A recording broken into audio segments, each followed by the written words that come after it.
Selamat malam Pak, selamat malam Bu. Perkenalkan nama saya Rezeki Adi Putra Batu dari Prodi D3 Teknologi Komputer. Di sini saya akan mempresentasikan hasil jawaban dari kuis saya, matkul PRPL, yaitu pengenalan rekayasa perangkat lunak. Yang pertama itu pengertian dari software.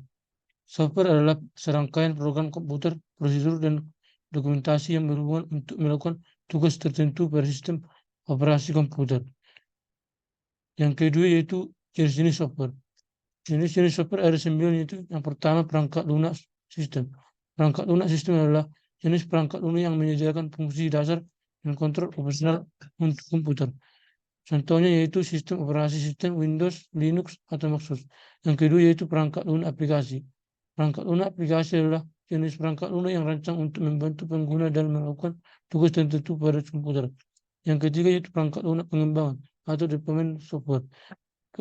Perangkat lunak pengembangan atau development software yaitu mencakup berbagai alat yang lingkungan yang digunakan oleh pengembang perangkat lunak untuk merancang, mengembangkan, menguji, dan memelihara perangkat lunak. Contohnya yaitu integrate, development, improvement, dan compiler.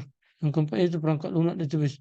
Perangkat lunak database adalah jenis perangkat lunak yang digunakan untuk merancang, mengolah, dan menyimpan data dalam suatu base data. Contohnya yaitu database management system. Yang kelima itu perangkat lunak keamanan.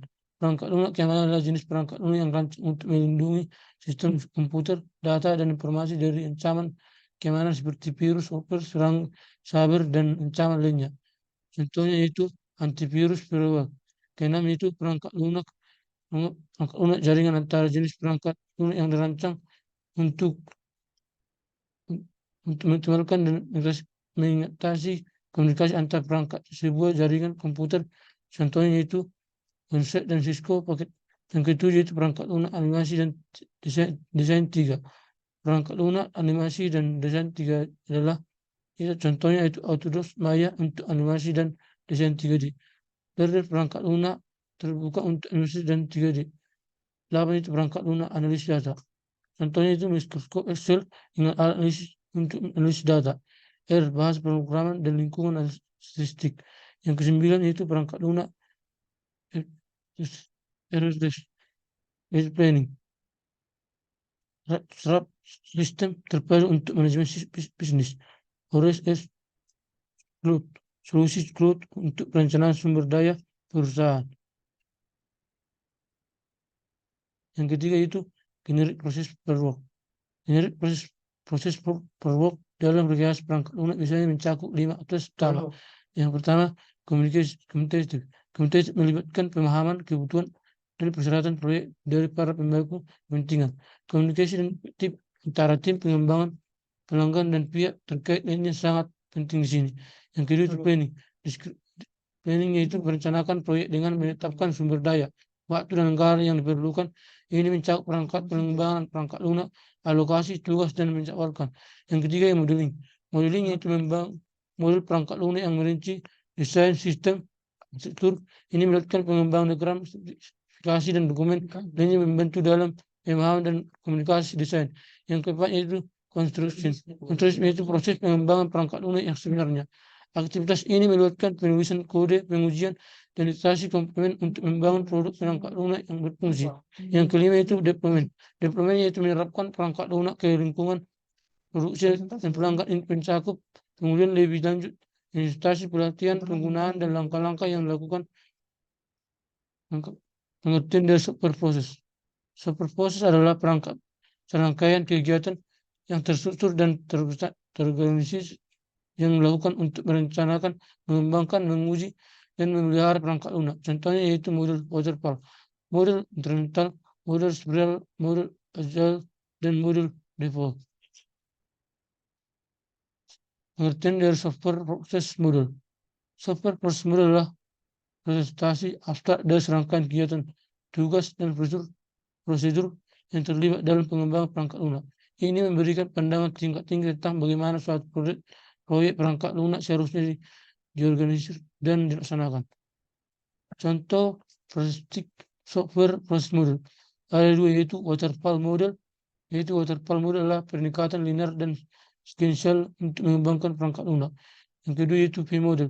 V-model adalah modifikasi dari model waterfall yang meningkatkan hubungan antara tahap pengujian dan tahap yang sesuai dalam pengembangan. Pengertian dari agile model. Agile model dalam mengembangkan perangkat lunak mengacu pada pendekatan yang menekankan pada fleksibilitas, kolaborasi, dan respon cepat terhadap perubahan. Contoh agile yaitu Scrum. Scrum adalah kerangka kerja pengembangan perangkat lunak yang berfokus pada pengolahan proyek dengan pendekatan kreatif dan inkremental.